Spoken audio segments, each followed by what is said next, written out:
Calculation সহজ। তাহলে P plus Q সমান 10, তাহলে আমি আবার বিয়োগ করে রেজাল্ট বের করবো দরকার নাই, কিন্তু পি পেয়ে গেছো, তারপর দেখো কত যোগ করলে 10 হয় বা কত বিয়োগ করলে 4 হয়, এই তো। তাহলে 7 পেলাম 3 পেলাম। এখন আমাদেরকে বলছে কি শোনো, যদি ওই দুইটা ভেক্টর পরস্পর 90 ডিগ্রি কোণে কাজ করে, যদি ওই দুইটা ভেক্টর পরস্পর 90 ডিগ্রি কোণে কাজ করে, অর্থাৎ এটা গেল 7 এটা গেল 3, তাহলে আমাদের লব্ধির মান কত হবে? লব্ধির মান কত হবে?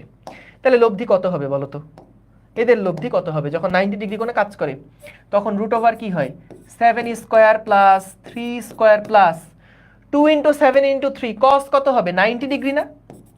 2 ইন্টু 7 ইন্টু 3 কস 90 ডিগ্রি। দেখো এগুলা যেন আর সামনে লেখা না লাগে, কস 90 ডিগ্রি, কারণ cos 90 এর মান কত? cos 90 এর মান হচ্ছে 0। তাহলে 0 হইলে শুধুমাত্র এটা কোনটাতে থাকবে? Root over 7 square plus 3 square, পিথাগোরাসের মতন হয়ে যাবে। কেন পিথাগোরাসের মতো? কারণ আমি যদি এই ভেক্টরটাকে এখানে শিফট করি, তাহলে দেখো এটা একটা সমকোণী ত্রিভুজ হয়। যখন 90 ডিগ্রি কোণ থাকবে সমকোণী ত্রিভুজ, তাহলে এই বাহুটার দৈর্ঘ্য কত হবে? একটা যদি 7 হয় একটা যদি 3 হয়, তাহলে আমাদের ওই বাহুটার দৈর্ঘ্য হবে সিম্পলি অতিভুজের সূত্র অ্যাপ্লাই করে যা হয় তাই। তাহলে এখান থেকে হচ্ছে 7 স্কোয়ার প্লাস 3 স্কোয়ার, 7.61 আসে। তো এই তোমরা কি, আমি কি ভুল করছি কোনো? থিটার মান কি চাইছে? মান চাইছে শুধু, লব্ধির মান কত হবে? মান কত হয়? 7.61 না? হ্যাঁ, good, very good. 7.61, 7 square plus 3 square, root করলে আসে 7.61, 7.61 নিউটন। বুঝতে পারছো? অনেক কঠিন না বলো তো অঙ্কগুলা? অঙ্কগুলো অনেক কঠিন না? হাওমাও করে কাদার মতো, তাই তো? 7.61 অনেক কঠিন, অনেক কঠিন। ইস, কিভাবে ইন্টারে যদি এত কঠিন পড়াশোনা থাকে তাহলে কিভাবে সম্ভব? হ্যাঁ, এত কঠিন কেন সব কিছু? হ্যাঁ বলো তো, ওফ এত কঠিন।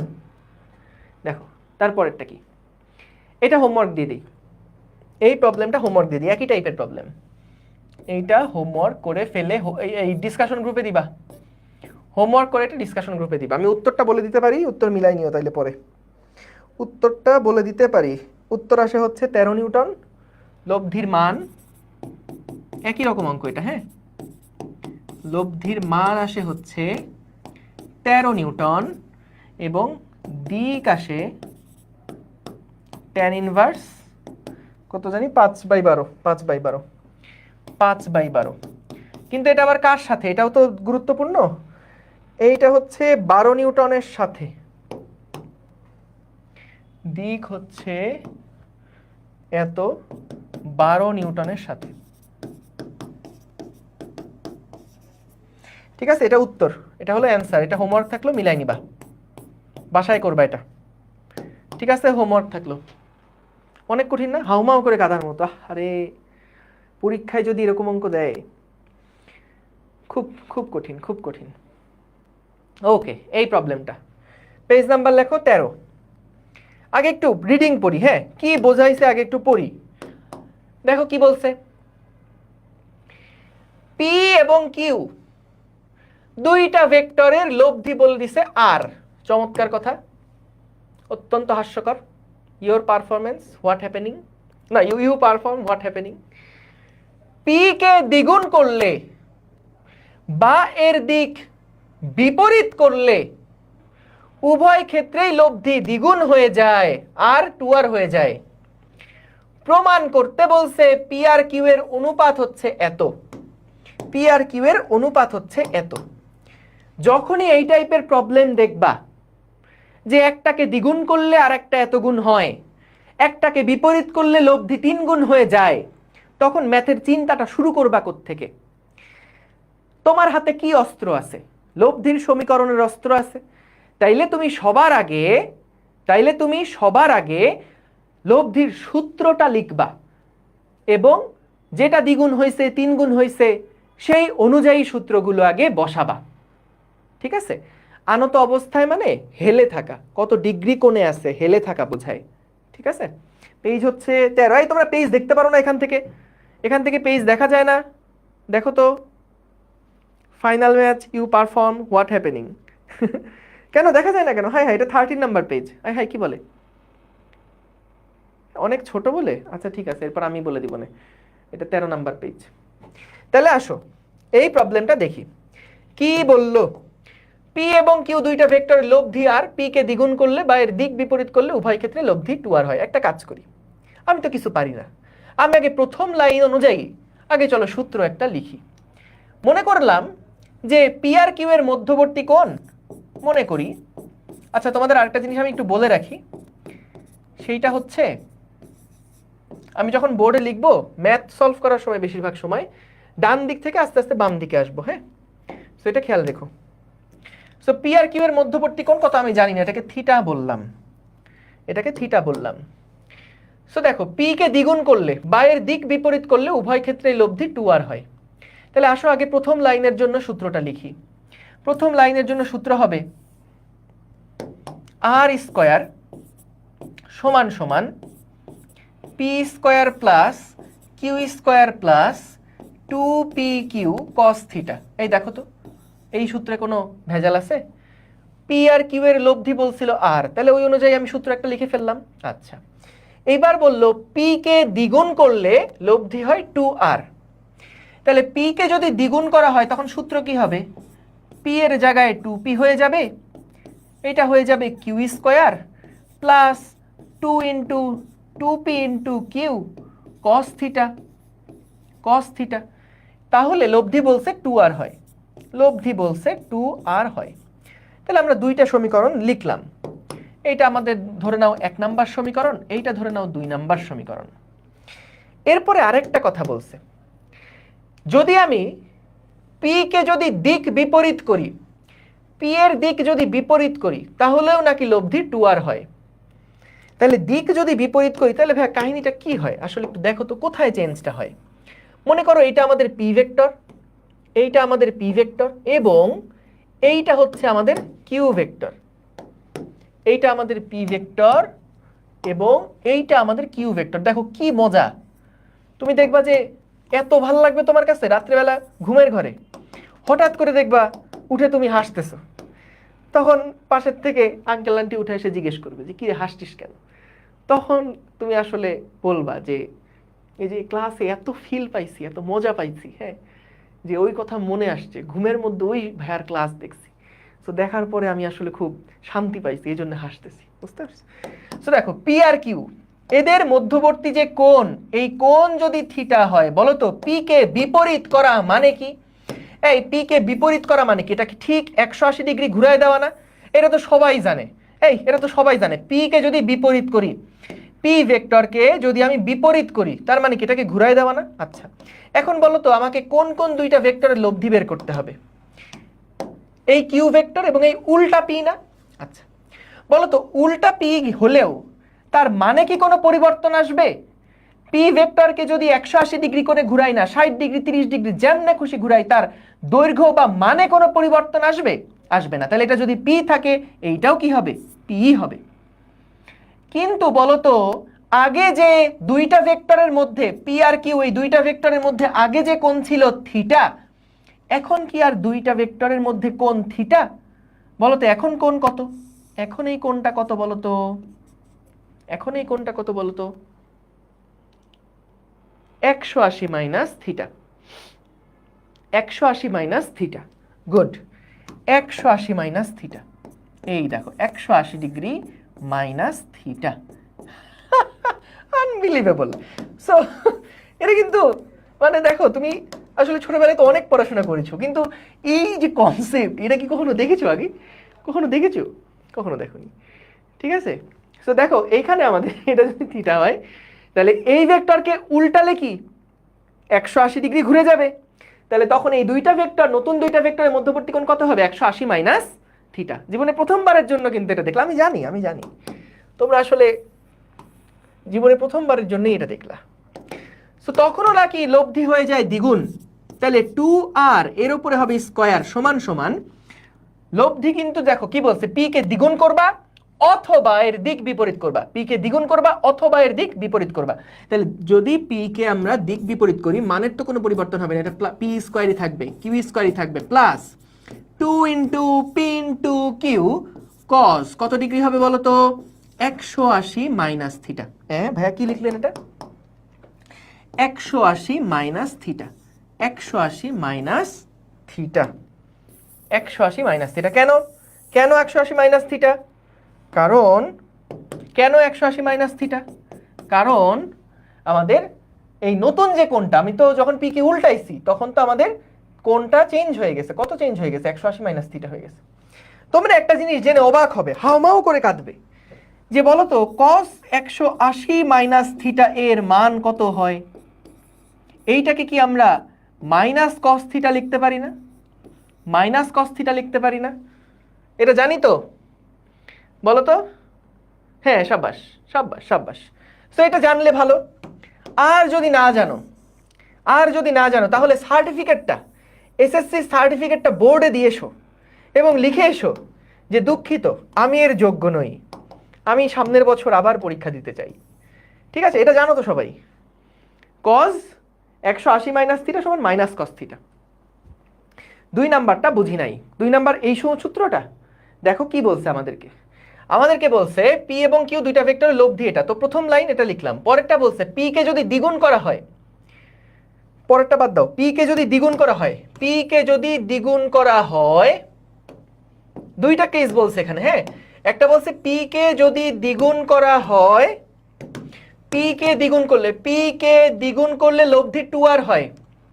এই পি কে দ্বিগুণ করলাম, এই যে পিটা হয়ে গেল 2p, এর উপরে square, q square plus 2 into, এখন ভেক্টর কি আর পি আছে না 2p, তাহলে vector 2p into q into cos theta, লব্ধি কত হয় 2r, তাহলে 2r স্কয়ার। এই এটা না বুঝার কি আছে? হ্যাঁ, বলো ঠিক আছে না? বলো এটা বুঝছি কিনা? বুঝছি। হ্যাঁ, দেখো এটুকু বুঝছি, 2 নাম্বার বুঝছি তো, ডান। এবার আসো 3 নাম্বারটায় কি বলছে? 3 নাম্বারটায় বলছে এবারে যে দ্বিগুণটা বাদ দাও, বলছে যে পি এর দিকটা দ্বিগুণ করলে, বলছে যে পি এর দিক বিপরীত করলে উভয় ক্ষেত্রে লব্ধি 2r হয়। তাহলে পি কে যদি বিপরীত করা হয়, দেখো পি কে যদি বিপরীত করি তাহলে কোণের মানটা কি হয়? 180 মাইনাস থিটা হয়। একজন বলছো যে ভাই এখানে মাইনাস পি লিখলে হবে না? হবে, মাইনাস পি লিখলেও হবে, কিন্তু তোমরা যখন পরে ওই যে আপেক্ষিক বেগের বিভিন্ন ম্যাথ প্রবলেম করবা ওই সময় প্যাচ লেগে যাবে। সো এই জন্য আমি তোমাদের একদম প্রথম ক্লাসে বা 3 নাম্বার ক্লাসেই বলছিলাম এই সূত্রগুলোর মধ্যে কিন্তু আমরা এখানে পি এর মান বসাই, এখানে কোনো মাইনাস সাইন দিয়ে দিক নির্দেশ করে সেটা আমরা এখানে বসাবো না। পি এর মান বসাবো, কিউ এর মান বসাবো, এখানে পি এর মানটা মানে জাস্ট পরম মানটা বসাবো, কিউ এর পরম মানটা বসাবো। মাইনাস টাইনাস থাকলে এগুলোর গুণার টাইম নাই, মাইনাস টাইনাস আমরা এখানে নিব না। আমরা এখানে দেখব নতুন দুইটা ভেক্টর পাইছি, তাদের মধ্যবর্তী কোণ এখন কত। আগে কোণ ছিল থিটা, পি আর কিউ এর মধ্যে কোণ। যখন আমি এটাকে ঘুরায় ফেললাম, দেখো আমি কিন্তু কোনো ভেক্টর সাইন দেই নাই, যদি ভেক্টর সাইন দিতাম তখন সামনে মাইনাস দিতাম, কিন্তু মান আকারে লিখছি। তাই এটার যে মান, এটার সেই একই মান, কিন্তু দিক কি একই রকম। আগে যেমন মধ্যবর্তী কোণ থিটা ছিল, এখন কত? 180 মাইনাস থিটা। কোণটা আমরা অ্যাকর্ডিংলি লিখলাম, এই যে 180 মাইনাস থিটা। বলো এবার বুঝছি কিনা? এইবার বুঝেছি কিনা বলো? আব্দুর রহমান জামি, বুঝেছো? ইয়োর পারফর্ম হোয়াট হ্যাপেনিং, বলো। ক্লিয়ার? বাহ, নাহিয়ানের এই ক্লিয়ার লেখাটা তো সুন্দর, ক্লিয়ার। ওকে, সুন্দর। তাইলে গেল। এখানে দেখো, তাইলে আমরা 3 নাম্বার যে সূত্রটা পেলাম সেখান থেকে আমরা কি লিখতে পারি? এখান থেকে cos 180 মাইনাস থিটা আমরা লিখলাম, ঠিক আছে। এখন আমাদের টার্গেট কি বলতো? টার্গেট হচ্ছে পি আর কিউ এর অনুপাত বের করা। এখন এই পি আর কিউ এর অনুপাত বের করার জন্য বলো তো আমাদের কাছে এখানে ভেজাল কারা কারা আছে? আমাদের বলছে পি আর কিউ এর অনুপাত বের করতে। এখন এই অনুপাত বের করতে গিয়ে আমি দেখলাম আমার এখানে কিছু ভেজাল আছে, যে আর একটা ভেজাল, কারণ আমাদের পি আর কিউ এর অনুপাত দেখো সংখ্যা দিয়ে প্রকাশ করতে হবে, তাহলে আর থাকা যাবে না। আমাদের ফাইনালি কি প্রমাণ করতে বলছে? প্রমাণ করো পি বাই কিউ সমান সমান হচ্ছে √3 ডিভাইডেড বাই √2, এইটা প্রুফ করতে বলছে না? তো তাইলে এখানে কোথাও আর আছে? দেখো তো আমাদের লাস্টে যেটা প্রমাণ করতে হবে এর মধ্যে কোথাও আর আছে? এর মধ্যে কোথাও আর আছে? এর মধ্যে কোথাও থিটা আছে? নাই। তাইলে ঝামেলা না? আমার তাইলে এখন টার্গেটটা কি ভাই? আমার টার্গেটটা হচ্ছে 3টা সমীকরণ তুমি পাইছো, যেমনে পারো এখান থেকে আর থিটাকে সরাও। টার্গেটটা বুঝছো? আমার প্রমাণ করতে বলছে এইটা p/q সমান √3/√2। এই কোথাও কি আর আছে, কোথাও কি থিটা আছে, কোথাও আর আছে, কোথাও থিটা আছে? নাই। তাইলে আমরা চেষ্টা করব এই যে তিনটা সমীকরণ আমাদের কাছে দিছে, এই সমীকরণগুলো থেকে যেমনে পারি আমরা এখান থেকে চেষ্টা করব আরটারে সরাইতে, থিটাটারে সরাইতে। এখন দেখি দুইটা সমীকরণ নিয়ে যে কি কোনোভাবে যোগ বিয়োগ গুণ ভাগ কিছু কিছু করে আর থিটা আনতে পারি কিনা। আমার টার্গেটটা বুঝতে হবে আগে, তারপরে আমি অপারেশন কি করব সেটা ম্যাথের আলাপ, কিন্তু টার্গেটটা বুঝতে হবে। টার্গেট কি? যেমনে হোক আমি পি/কিউ এর অনুপাত পাইতে চাই। ওকে, তাহলে এবার দেখো তো ভাই, আমি যদি 2 নাম্বার আর 3 নাম্বার সমীকরণ নেই, দেখো তো 2 নাম্বার সমীকরণকে আমি যদি একটু সুইট ভাবে লিখি, কিভাবে লিখি? যদি একটু সুইট আকারে লিখি, তোমরাও আমার মতো কপি করে নিতে পারো। আর এসএসসি পাস করার পরেও যদি এরকম কপি করতে না পারো, পড়াশোনা তো আর কইরা লাভ নাই। আনবিলিভেবল। সো এখানে যদি 2r² দেখো কি হবে, এখানে 4r² সমান সমান 4p² প্লাস q² প্লাস 2 দুগুণে 4, অনেকেই জানো না, 4pq cos থিটা। ঠিক আছে, এটা একটা সমীকরণ ছিল। আরেকটা দেখো তো, নিচের সমীকরণটাকে যদি আমি কপি পেস্ট করি, নিচের সমীকরণটাকে যদি লিখি, এটা তো আমাদের 2 নাম্বার সমীকরণটাকে লিখলাম। হ্যাঁ, এটা আমাদের কাকে লিখলাম? 2 নাম্বার সমীকরণটাকে লিখলাম, তাই না? 2 নাম্বার সমীকরণটাকে লিখলাম। এবার আসো তো 3 নাম্বার সমীকরণটা নিয়ে যদি আমরা একটু খেলাধুলা করি, 3 নাম্বার সমীকরণটাকে নিয়ে যদি একটু খেলাধুলা করি, তাহলে কি লেখা যায়? তাহলে কি লেখা যায়? 4r² সমান সমান p² plus q² minus 2pq cos theta. অনেকেই জানো না এই যে cos 180 মাইনাস থিটার মান হচ্ছে মাইনাস cos থিটা। জেনে অবাক হবে, জেনে অবাক হবে। সো দেখো দেখো আমাদের দুই পাশে 4r² চলে আসছে, দেখছো? দুই পাশে 4r² চলে আসছে। একটা কাজ করি, দাঁড়াও, এইখানে যে 4 নাম্বার সমীকরণটা পাইছি, যদিও এটা না সাইড দেওয়া উচিত না আসলে, যাই হোক মনে কষ্ট নিও না। দেখো এখান থেকে আমরা এই যে 4r² পাইছি না, বলতো এটাও তো 4r² এর সমান। একটা কাজ করি, চলো আরটাকে আমরা সরাই ফেলি। আরটাকে সরাই ফেলে আমরা আর এর জায়গায় এই জিনিসটা বসাই দিই, এবং এবং এইখানেও আমরা এই জিনিসটাকে বসাই দিই। তোমাদের কি হিংসা হয় যখন আমি এরকম কপি করি? খুব হিংসা হয়। ঠিক আছে, দেখো কি করছি, 4r² এর জায়গায় আমরা 2 নাম্বার সমীকরণটা থেকে এখানে নিয়ে আসছি। যে এটা কেমনে পাইছি? এইটা পাইছি হচ্ছে 2 নাম্বার সমীকরণ থেকে এটা বসাইছি। ঠিক আছে, দেখো আর গায়েব, গায়েব হয়ে গেছে, আরটা গায়েব হয়ে গেছে। মানে কি অবাক অবাক লাগতেছে না নিজের কাছে যে ওয়াও। সো এটা কিউ² বাদ দিয়ে দাও, তাহলে এখান থেকে যেটা আসবে সেটা কি? p²টাকে এপাশে নিয়ে আসি, তাহলে কত হয়? 3p² সমান সমান 4pqটাকে ডান পাশে নিয়ে যাই, তাহলে কত থাকে দেখো? Minus 6pq cos theta. 6pq cos theta, একটা p কাটাকাটি হয়ে যাবে। তাহলে ভাইয়া cos থিটা, দেখো আমার তো টার্গেট থিটাটাকে সরানো, তাহলে আমি আগে দেখে নেই cos থিটার মানটা কত আসে এখান থেকে। cos থিটার মান আসে হচ্ছে p/2q। দেখো ভাই আমি মুরব্বী মানুষ, আমার কিন্তু এই যে যোগ বিয়োগে ভুল হয় অনেক। হ্যাঁ, তোমরা কিন্তু এগুলাকে একটু সমীহর চোখে দেখবা। মাইনাস p/q, এই ঠিক আছে না?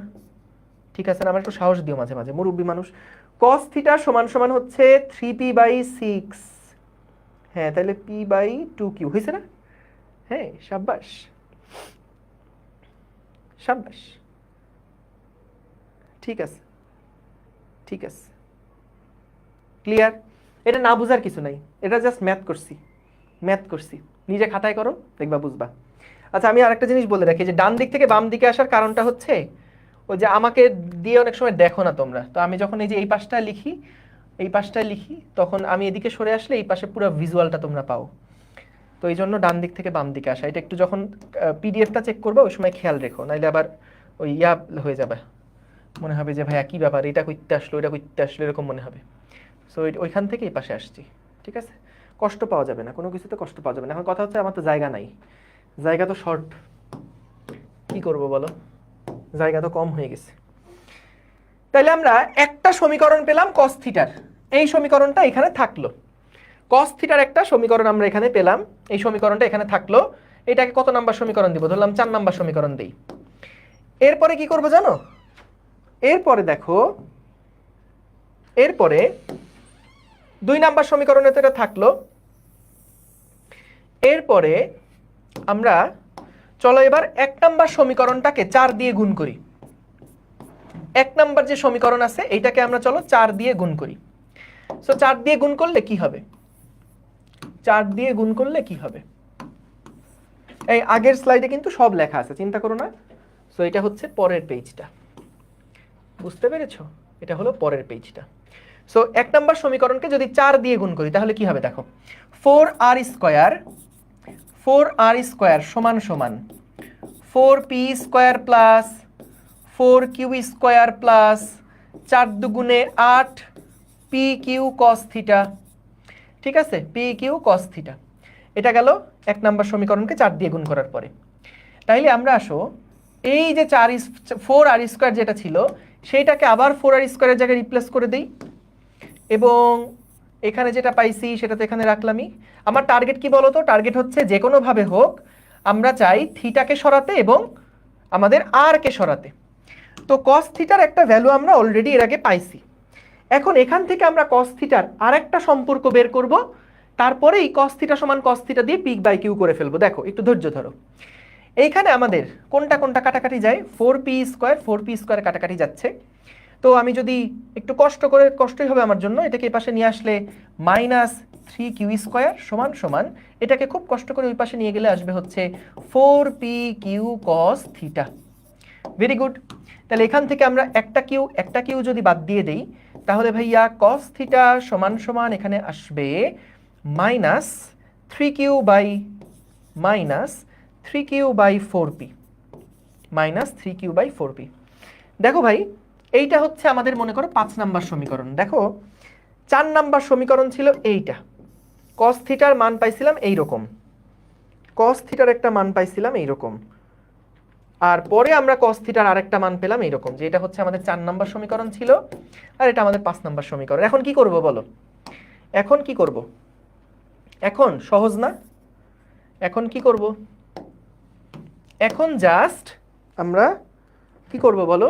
cos থিটা সমান যেহেতু cos থিটা, তাহলে 5 এবং 6 নাম্বার ইকুয়েশন থেকে পাই, বা 5 এবং 4 নাম্বার ইকুয়েশন থেকে পাই, কি পাবো? -3q by 4p, 3q by 4p সমান সমান -p by 2q, p by 2q। তাহলে এখান থেকে দেখো আমাদের কি লেখা যায়, মাইনাস মাইনাস তো কাটাকাটি হয়ে গেল। তাহলে p square divided by q square, এটা কত আসে? এটা আসে হচ্ছে গিয়ে 3 দুগুণে 6/4, 6/4। তাহলে p বাই q কত আসে? p বাই q সমান সমান কত আসে? এটা মানে কত? 3/2 না? 3/2। আর সর্বনাশ হয়ে গেছে, মিলে গেছে ভাইয়া, প্রমাণিত। সুতরাং প্রমাণিত, ঠিক আছে, প্রমাণিত। মিলানোর জন্য 4 দ্বারা গুণ করছি। হ্যাঁ, কেন করব না? এইবার আসো, তুমি কারণগুলো সব বুঝতে পারবা। দেখো প্রথম যেই লাইনটা ছিল, আমি তোমাদের শুরু থেকে বলছি আমার কিন্তু থিটা সরানোর দরকার এবং আর সরানোর দরকার। সো অলরেডি আমি কিন্তু cos থিটা সমান একটা ভ্যালু পাইছি। আমি যদি আরেকটা দুইটা সমীকরণ থেকে cos থিটা সমান আরো একটা কিছু বের করতে পারি, তখন ওই দুইটাকে সমান করে আমি রেজাল্ট বের করে ফেলতে পারবো, পি আর কিউ সমান বের করে ফেলতে পারবো। তাহলে আমি এই জন্য দেখো, যেহেতু আরটাকে সরাতে চাই, এই জন্যই 1 নাম্বার সমীকরণকে 4 দিয়ে গুণ করছি। কারণটা বুঝছো? তাহলে আমার 4r স্কয়ার হলো, আর 2 নাম্বার সমীকরণ তো অলরেডি 4r স্কয়ার ছিল। তাহলে এই 4r স্কয়ার সমান এটা যদি বসাই, তাইলেই দেখো আমরা আরেকটা cos থিটা রেজাল্ট পেলাম। তখন কিন্তু cos থিটা সমান করে আমি এখান থেকে দেখাই ফেলতে পারলাম। দেখো বুঝছো কিনা? প্রত্যেকটা কারণ কিন্তু লজিক্যাল, এবং যদি প্রমাণ করতে আসে তখন কিন্তু এভাবে করতে হবে। বুঝছো? এই যে কেমনে বুঝবো 4 দ্বারা গুণ করতে হবে, দেখো তোমাকে আমি কি বললাম শুরুতে, আমাদের প্রমাণে চাইছে পি আর কিউ এর অনুপাত। তাহলে তোমাকে যদি পি আর কিউ এর অনুপাতে আনতে হয়, এই সমীকরণটা থেকে কাদেরকে কাদেরকে বাদ দিতে হবে? তোমাকে থিটা বাদ দিতে হবে, বা cos থিটা বাদ দিতে হবে, এবং আর বাদ দিতে হবে। সো দেখো প্রথমে আমরা আর বাদ দেওয়ার জন্য এখানে মিলে গেছিল সুন্দর, 4r স্কয়ার ছিল। সো আমরা এখানে কিন্তু দুইটা 4r স্কয়ারকে এক জায়গাতে নিয়ে এসে তারপরে cos থিটার একটা অনুপাত বের করলাম। আমাদের 3টা সমীকরণ ছিল, 2টা সমীকরণ নিয়ে আমরা কাজ করছি। এখন ভিন্ন আরেকটা সমীকরণ দিয়ে যদি কাজ করি, প্রথমে 2 আর 3 নিয়েছিলাম, এবার 1 আর 2 নিয়ে যদি কাজ করে আমরা cos থিটার আরেকটা মান বের করতে পারি, তাহলে কি 2টা cos থিটার তো মান সমান হবে অবশ্যই, কারণ এখানে তো থিটার কোনো পরিবর্তন হয় নাই। তাহলে 2টা cos থিটার ভ্যালু যদি একই হয়, তাহলে আমরা এখান থেকে এই দেখো সমান সমান দিয়ে লিখতে পারবো, 5 আর 6 cos থিটা মানে এটা, cos থিটা মানে এটা। তাহলে এখান থেকে আমরা নিয়ে চলে আসলাম। বুঝতে পারছো? সো তোমার জন্য একদম প্রথমবার যখন এই ম্যাথটা দেখছো তখন কিন্তু আসলেই একটু ম্যাথমেটিক্যাল ওয়েটা কেমন হবে সেটা চিন্তা করাটা কঠিন, আমি মানি। কিন্তু একবার যখন করছো এবং বুঝে বুঝে আগাচ্ছো যে আমার লক্ষ্যটা কি, লক্ষ্য হলো পি আর কিউ এর অনুপাত, তাহলে এই অনুপাত বের করার জন্য আমার এখান থেকে যত গার্বেজ আছে সেগুলো সরাইতে হবে। আর একটা গার্বেজ আমার প্রমাণের মধ্যে আর নাই, তাহলে এটাকে সরাতে হবে। কস থিটা একটা গার্বেজ, এটা প্রমাণের মধ্যে কোথাও নাই, এটাকে আমার সরাতে হবে। সেই সরানোর লক্ষ্যে আমি কাজ করছি। বুঝছো? বুঝছো না? ঠিক আছে, এই আর কি।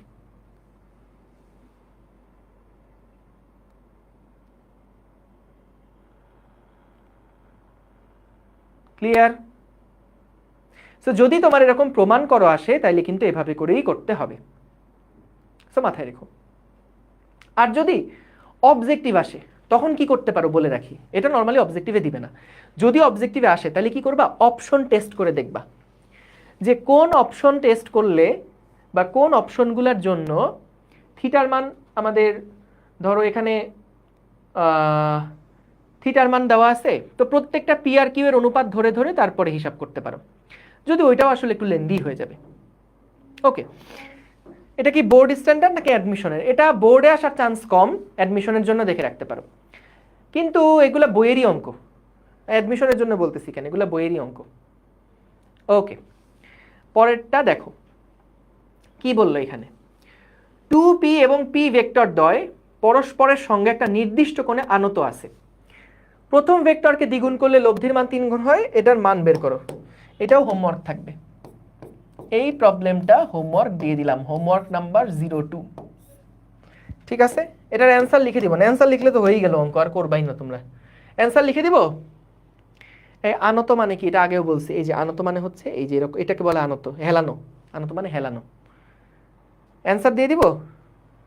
আচ্ছা, তোমরা অনেকেই যেহেতু না বলছো তাহলে আমি দিয়ে দিই। অ্যান্সার হচ্ছে 180 ডিগ্রি। তোমরা যদি বলতে যে হ্যাঁ ভাইয়া দিয়ে দেন তাহলে আর দিতাম না। ঠিক আছে, 180 ডিগ্রি মধ্যবর্তী কোণ 180 ডিগ্রি, এটা মিলাই দেখবা কত হয়। চলো, আচ্ছা এইগুলাও সহজ। কি বলছে দেখো, দুইটা ভেক্টরের মান যথাক্রমে 3 একক এবং 4 একক। ভেক্টর দুটির অন্তর্ভুক্ত কোণ কত হবে যখন তাদের লব্ধির মান 1, 5 এবং 7? একটা করে দেই, বাকি দুইটা নিজেরা করবা। 3 নাম্বারটা করি। বললো যে দুইটা ভেক্টরের মান 3 এবং 4 একক, লব্ধি যদি 7 হয় তাহলে বলো তো সূত্র কি হবে? 7 square is equals to 3 square plus 4 square plus 2 into 3 into 4 cos theta. আমাদেরকে থিটার মানটা বের করতে হবে, কত হয়? পারবো না? একইভাবে 1 করবা, 2 করবা, অত্যন্ত সহজ। এটাও করার সময় খেয়াল করবা যে আশেপাশে কোনো ছোট ভাই বোন যেন না থাকে। ঠিক আছে, কারণ বড় হইছো, বুঝছোই তো। এখন যদি অঙ্ক করো তাহলে লজ্জার ব্যাপার না একটা? সো দেখো, দুইটা ভেক্টর রাশির বৃহত্তম লব্ধি এত, ক্ষুদ্রতম লব্ধি এত, রাশি দুটি পরস্পরের সাথে কিভাবে ক্রিয়া করলে লব্ধির মান ক্ষুদ্রতম লব্ধির 5 গুণ হবে। এটাও হোমওয়ার্ক দিয়ে দিব নাকি? দুইটা ভেক্টর রাশির বৃহত্তম লব্ধি। ভাই আপনি কিন্তু অনেক ফাঁকিবাজ আছেন, খালি আমাদের হোমওয়ার্ক দিয়ে আমাদেরকে দিয়ে করান, আপনি নিজে কিন্তু করেন না। এই পরে তোমার পরীক্ষাকে আমি দিয়ে দিব? হ্যাঁ, পরীক্ষার হলে কি বলবা যে মাস্টার ভাইয়া এই আপনি একটু আমার পরীক্ষার হলে আসেন, অনুগ্রহ করে পরীক্ষাটি দিয়ে দিন, আমি দিয়ে যাব? পরীক্ষার সময় নিজে করা লাগবে না? সো তাইলে এগুলা নিজের মাথা খাটায় প্র্যাকটিস করবা। বুঝতে পারছো? আমি সলভ করে দিলে কোনো লাভ নাই, 1 পয়সার কোনো লাভ নাই, নিজেরা সলভ করবা। এইচডাব্লিউ সময় পেজ নাম্বার বলে দেওয়া লাগবে কেন? এইচডাব্লিউ তো স্লাইডেই লেখা থাকবে। আমি তোমার যেটা করতে পারি, এটার উত্তরটা বলে দিতে পারি। উত্তরটা কি বলে দিতে পারি?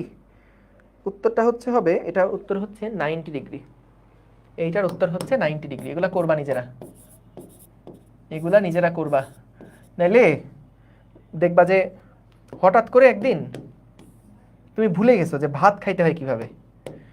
বুঝতে পারছো না? হঠাৎ করে একদিন মনে হবে, ইস ভাত খাওয়ার তো কোনো টিউটোরিয়াল পাচ্ছি না, আমি তো ভাত খাইতে ভুলে গেছি, এইরকম হবে কিন্তু।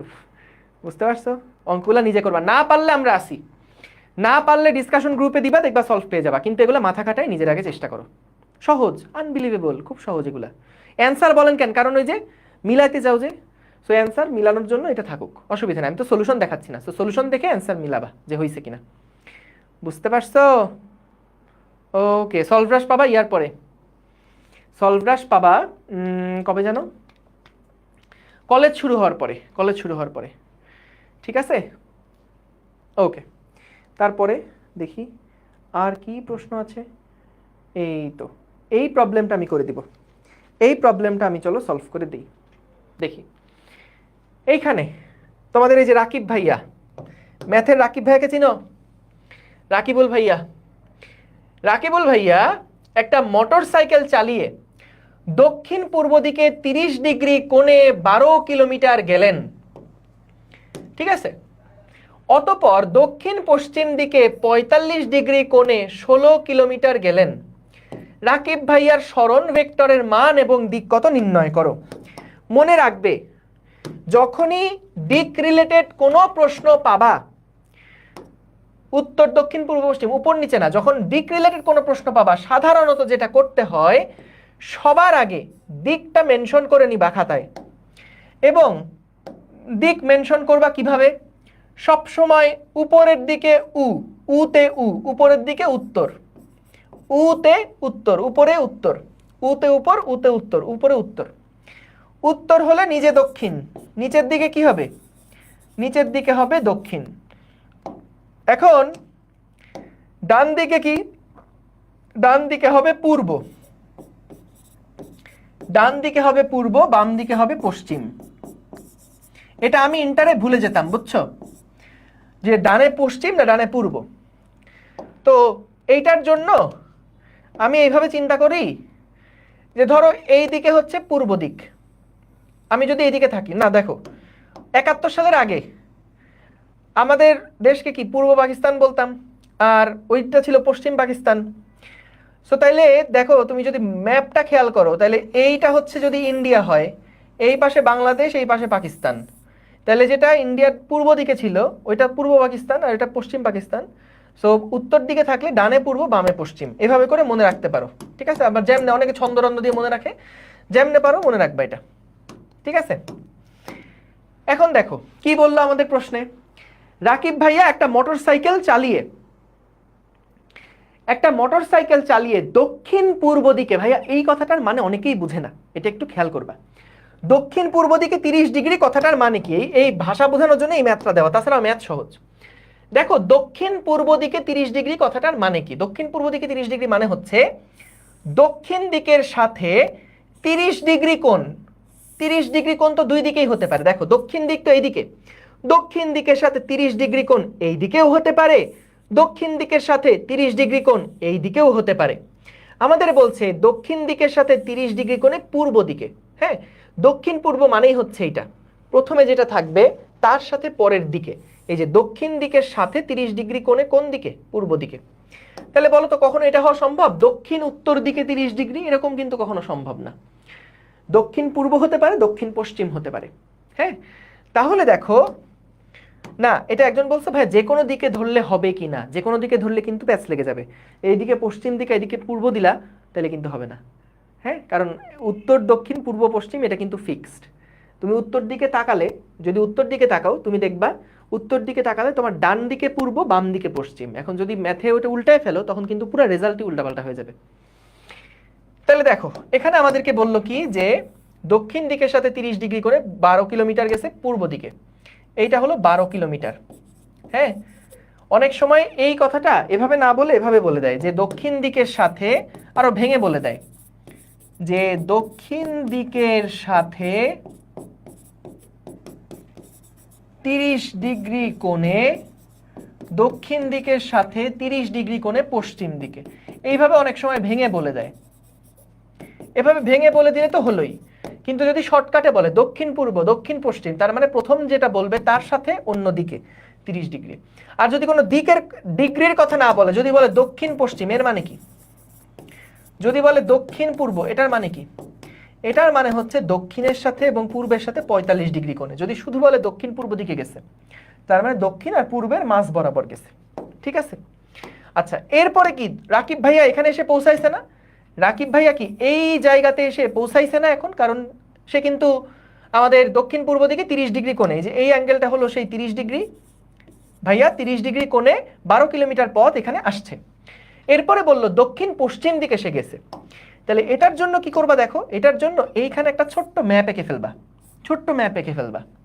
তাহলে এটা দক্ষিণ তুমি জানো, এটা উত্তর তুমি জানো, এটা পূর্ব এটা জানো, এটা পশ্চিম এটা জানো। কি বলছে দেখো, তারপর দক্ষিণ পশ্চিম দিকে 45 ডিগ্রি কোণে যায়। তাহলে এই জায়গা থেকে দক্ষিণ দিক তো এইটা, দক্ষিণ পশ্চিম দিকে 45 ডিগ্রি গেছে, তার মানে কোনটা, দক্ষিণ পশ্চিম দিকে 45 ডিগ্রি যাওয়া মানে এই অ্যাঙ্গেলটা হচ্ছে 45 ডিগ্রি। তাহলে দেখো ছবিটা আঁকা বুঝছো কিনা, ছবিটা আঁকা বুঝেছো কিনা আগে বলো, ছবি আঁকা বুঝেছো? জি, ভেরি গুড, ক্লিয়ার, ঠিক আছে। তাহলে ছবি আঁকা বুঝলাম। আবার বলি, প্রথমে কি করছে, দক্ষিণ পূর্ব দিকে 30 ডিগ্রি কোণে গেছে, তার মানে দক্ষিণ থেকে পূর্ব দিকে 30 ডিগ্রি কোণে 12 কিলোমিটার, এই ভেক্টরটার দৈর্ঘ্য 12 কিলোমিটার। তারপরে যেখানে এসে দাঁড়াইছে, যেহেতু আবার দিকের কথা বলবে, এই জন্য তুমি আবার একটা এরকম দিক এঁকে নিবা। আঁকার পরে এই জায়গা থেকে তারপরে কি বলছে, অতঃপর দক্ষিণ পশ্চিম দিকে 45 ডিগ্রি কোণে 16 মিটার গেছে। তাহলে দক্ষিণ পশ্চিম মানে কি, দক্ষিণ ছিল নিচের দিকে, পশ্চিম ছিল এই দিক বরাবর, তাহলে দক্ষিণ পশ্চিম দিকে 45 ডিগ্রি মানে হচ্ছে দক্ষিণের সাথে 45 ডিগ্রি পশ্চিম দিকে, এই দিকে গেছে কতটুকু, 16 কিলোমিটার গেছে। এই দিকে গেছে হচ্ছে 16 কিলোমিটার, এই দিকে গেছে হচ্ছে 16 কিলোমিটার, তার মানে আগের ভেক্টরের থেকে বড় ভেক্টর হবে এটা, ঠিক আছে। তাহলে এখন আমাকে দুইটা ভেক্টরের লব্ধি বের করতে হবে। এখন বলো তো ভাই, আমি যদি লব্ধির সূত্র বসাতে চাই, আমি যদি লব্ধির সূত্র বসাতে চাই, তাইলে আমাকে কি করতে হবে, আমি যদি লব্ধির সূত্র বসাতে চাই, তাহলে আমাকে কি দুইটা ভেক্টরের আদি বিন্দুকে এক বিন্দুতে আনতে হবে না? যদি পি স্কোয়ার কিউ স্কোয়ার সূত্র ফেলাইতে চাই, তাহলে দুইটা ভেক্টর আদি বিন্দুকে এক বিন্দুতে আনতে হবে না? তাহলে আসো এইখানে যে ভেক্টরটা আছে এটাকে ধরে আমরা ওই ভেক্টরের আদি বিন্দুতে নিয়ে যাই। এখন সমস্যা হচ্ছে, আদি বিন্দুতে নিয়ে গেলাম ভাইয়া ভালো কথা, কিন্তু আমার তো দুইটা ভেক্টরের মধ্যবর্তী কোণ লাগবে। কে বলতে পারবা এই কোণটা কত? কে বলতে পারবা এই ভেক্টর আর এই ভেক্টর দুইটা ভেক্টরের মধ্যবর্তী কোণ কত হবে? দেখো এইটা যেহেতু 45 ডিগ্রি ছিল, এই যে উত্তর দক্ষিণ দাগের সাথে এটা 45 ডিগ্রি ছিল, তাহলে এই ভেক্টরটাকে আমাদের উত্তর দক্ষিণ দিকের সাথে এখনো 45 ডিগ্রি কোণ না? এইটা কি এখনো উত্তর দক্ষিণ দিকের সাথে 45 ডিগ্রি কোণ না? তাহলে দেখো আমাদের একটা ভেক্টর ছিল 12 কিলোমিটারের, একটা ভেক্টর ছিল 16 কিলোমিটারের, এবং দুইটা ভেক্টরের মধ্যবর্তী কোণ কত আমি জানি, দুইটা ভেক্টরের মধ্যবর্তী কোণ কত সেটা আমি জানি। তাহলে এখান থেকে যখন দুইটা ভেক্টরের মধ্যবর্তী কোণ জানো, আমি এখান থেকে লিখতে পারি, ধরো নাও একটা ভেক্টর পি এর মান 12, আর একটা ভেক্টর কিউ এর মান হচ্ছে 16, আর এদের মধ্যবর্তী কোণ যেটা সেটা হচ্ছে 30 ডিগ্রি প্লাস 45 ডিগ্রি, কত হয়, 75 ডিগ্রি, 75 ডিগ্রি। তাহলে আমরা দেখো লব্ধির যে মান যেটা পাবো আর আর সমান সমান হচ্ছে root over 12 square plus 16 square plus 2 into 12 into 16 into cos 75 degree, cos 75 degree. এখান থেকে তুমি একটা ভেক্টরের মান বের করতে পারবা, তার সরণের মান কত বের করতে পারবা, তাই না? 12 square plus 16 square plus 2 into 12 into 16 into cos 75, এটা রুট করলে আসে 22.34, 22.3435 মিটার। আচ্ছা এখন খেয়াল রেখো, ভেক্টরের মানও চাইছে দিকও চাইছে, বা যদি বলতো সরণ নির্ণয় করো, সরণ মানে কিন্তু দেখো প্রশ্ন অনেক সময় তোমাকে ধাঁধায় ফেলে দিবে, তোমাকে অনেক সময় বলতে পারে সরণ কত। আমরা অনেক সময় কি করি, যখন দেখি প্রশ্নে সরণ কত চাইছে, আমরা না শুধু মান বের করে দিয়ে আসি, এটা করলে হবে না। যদি স্পেসিফিকলি বলে সরণের মান কত, তাইলে মান বের করো, ঠিক আছে। কিন্তু যদি বলে সরণ কত, সরণ ইটসেলফ একটা ভেক্টর, এর মধ্যে কিন্তু মানও আছে দিকও আছে। তো যদি শুধু বলে সরণ কত, তার মানে তুমি মানও বের করে দিবা, দিকও বের করে দিবা, খবরদার একটা যেন না হয়। সরণ একটা ইটসেলফ ভেক্টর রাশি, তাহলে এটাকে যখন বলবে সরণ কত, বেগ কত, যেগুলো ভেক্টর, সেগুলো আলাদা করে বলবে না, মান কত দিক কত বের করো, তোমাকে বুঝে নিতে হবে যেহেতু ভেক্টর সম্পূর্ণভাবে প্রকাশ করার জন্য মানও লাগবে দিকও লাগবে, ঠিক আছে। এখন দেখো দিক বের করতে হবে, তাহলে tan আলফা সমান সমান কার সাথে বের করব, মনে করো 12 সাথে বের করলাম, মনে করো 12 কিলোমিটার যেটা তার সাথে বের করলাম, তাহলে 12 উপরে 16 sine 75 degree plus 16 cos 75 degree, 75 degree. এইখানে আমি গত ক্লাসে তোমাদেরকে একটা কথা বলছিলাম, যদি দেখো tan আলফার মান একটা নেগেটিভ কিছু আসছে, তখন তুমি এর সাথে 180 ডিগ্রি যোগ করে দিবা। দেখো আমাদের ট্যান আলফার যে ভ্যালুটা, ক্যালকুলেটরে ফাংশনটা এমনভাবে করা যে আমাদের সবসময় এটা -90 ডিগ্রি থেকে +90 পর্যন্ত ভ্যালু দিবে। হ্যাঁ, -90 থেকে +90 ডিগ্রি পর্যন্ত ভ্যালু দিবে। এখন সবার আগে তুমি দেখো তো, যখন দুইটা সরল রেখা ছেদ করে, একটার সাথে আরেকটা যখন সরল রেখা ছেদ করে, তখন বলো তো আমাদের মাঝখানে কয়টা কোণ তৈরি হয়? মাঝখানে 4টা কোণ তৈরি হয় না? এই একটা এবং এইটা বিপ্রতীপ কোণ বলে এরা পরস্পর সমান, এবং এইটা এইটার সমান, বিপ্রতীপ কোণ বলে পরস্পর সমান। এখন তুমি যখন দুইটা ভেক্টরের মধ্যে কোণ বের করতে যাও, তখন কিন্তু আসলে তুমি দুইটা সরল রেখার মধ্যে কোণ বের করছো। তুমি দেখো এখানে এই কোণটা তুমি বের করতে চাও, কিন্তু ক্যালকুলেটরে আসলে কি করতে পারে, এইটাকে দুইটা লাইন হিসাবে চিন্তা করতে পারে, এবং সেই ক্ষেত্রে যখন ছেদবিন্দু আঁকবা, এটা হলো সেই ছেদবিন্দু। এখন ক্যালকুলেটর যেটা করে তোমারে বলি, ট্যানের হিসাবে ক্যালকুলেটর সবসময় -90 থেকে +90 এই রেঞ্জে ভ্যালুগুলোকে শো করে। কারণ দেখো আমাদের দুইটা ভেক্টরের মধ্যে কোণ কিন্তু কখনোই 180 ডিগ্রির থেকে বড় হবে না। তুমি দেখো 0 থেকে 180 এর মধ্যেই কিন্তু থাকবে। তুমি বলতে পারো কেন ভাইয়া, দুইটা ভেক্টর তো এরকম থাকতে পারে, তাহলে তো তাদের মধ্যে দেখেন কোণ তো 270 এর উপরে বা 180 থেকে বেশি হয়ে যাচ্ছে। এটা তো দেখেই মনে হচ্ছে 210-15 ডিগ্রি মতন হবে, বা 210 না, হ্যাঁ ওরকম হবে, 210-15 ডিগ্রি মতন হবে। তাহলে এখানে কেন আপনি বললেন দুইটা ভেক্টরের মধ্যে 180 বেশি সম্ভব না? কারণ দেখো আমি তোমাদের বলছিলাম থিটা বসানোর সময় কি বসাই আমরা? ক্ষুদ্রতর কোণটা বসাই। এই দুইটা ভেক্টরের মধ্যে ক্ষুদ্রতর কোণ কোনটা? এইটা না? বলো তো এইটার মান কি 180 থেকে বড়? এটা তো 180 থেকে ছোট। সো তাহলে দুইটা ভেক্টরের মধ্যে কোণ কিন্তু আসলে কখনোই 180 থেকে বড় হবে না, বা 180 রেঞ্জের বাইরে যাবে না, 180 রেঞ্জের বাইরে যাবে না। তাইলে সেই ক্ষেত্রে দেখো আমরা যখন ভ্যালুর ক্ষেত্রে দেখি, প্রথমে আগে ক্যালকুলেটর যেটা দেখে যে দুইটা ভেক্টরের মধ্যে অ্যান্টি ক্লকওয়াইজ ভ্যালুটা কত। যখন সে দেখে যে অ্যান্টি ক্লকওয়াইজের মান, এটা আমরা কি জানি যে অ্যান্টি ক্লকওয়াইজ ভ্যালু গেলে কি হয়, পজিটিভ আসে না? আর ক্লকওয়াইজ আসলে সেটা কি হয়, নেগেটিভ হয়। যখন ক্যালকুলেটর দেখে যে অ্যান্টি ক্লকওয়াইজের ভ্যালুর মানটা 120 ডিগ্রি আসছে, এখন ক্যালকুলেটর তো ওইভাবে ফাংশন করা যে ট্যানের মানটা সে -90 থেকে +90 মধ্যে দেখাবে। তাহলে -90 থেকে +90 মধ্যে তো 120 পড়ে না। তখনও কি করবে যে না ঠিক আছে, তাহলে 120 ডিগ্রি যেহেতু দেখো এরকম করে যে এই দুইটা কোণের মধ্যে তুমি দেখে বুঝতেছো হ্যাঁ এটা তো 120 ডিগ্রি, কিন্তু ক্যালকুলেটর 120 ডিগ্রি দেখাবে না, কারণ ওর জন্য তো 90 থেকে বেশি হয়ে গেছে। তাহলে ও তখন দেখায় যে না আমি তো অ্যান্টি ক্লকওয়াইজ গেলে তো আমার জন্য 90 থেকে বড় হয়ে যাচ্ছে, তাহলে ক্লকওয়াইজ অবশ্যই এটা 90 তে ছোট। তখন সেই রকম একটা ভ্যালু দেখায়, আচ্ছা তাহলে এটার মান ধরো -60 ডিগ্রি। তাহলে -60 ডিগ্রি যখন আমরা পাবো, আমরা তো এই ভেক্টরের মধ্যবর্তী কোণ বের করতে চাই। তাহলে -60 ডিগ্রি যদি এটা হয়, তাহলে এইটুকু কত, 180 - 60 না? 180 - 60, বা তুমি দেখো যে এই -60 ডিগ্রির সাথে যদি 180 ডিগ্রি যোগ করো, তাইলে কিন্তু এইটা আসছে। -60 ডিগ্রি যদি এটা হয়, তার সাথে যদি 180 ডিগ্রি যোগ করো, তাইলে কিন্তু তুমি এই কোণটা পাচ্ছ।